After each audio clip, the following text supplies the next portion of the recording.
The Denavit-Hartenberg parameter matrix generator calculates the transformation matrix between consecutive links in a robotic manipulator. Let's examine the four input fields.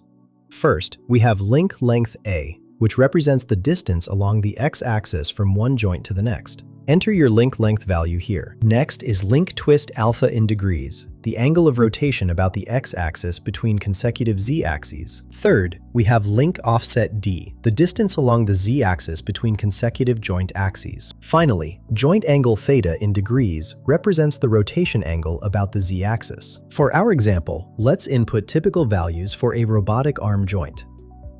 When you click Calculate Transformation Matrix, the calculator generates the complete 4x4 homogeneous transformation matrix. This matrix contains the rotation and translation components that describe the spatial relationship between adjacent coordinate frames.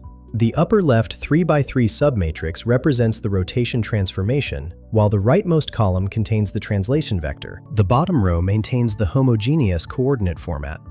Engineers use this matrix to perform forward kinematics calculations and determine end effector positions in robotic systems. Find the link in the description below.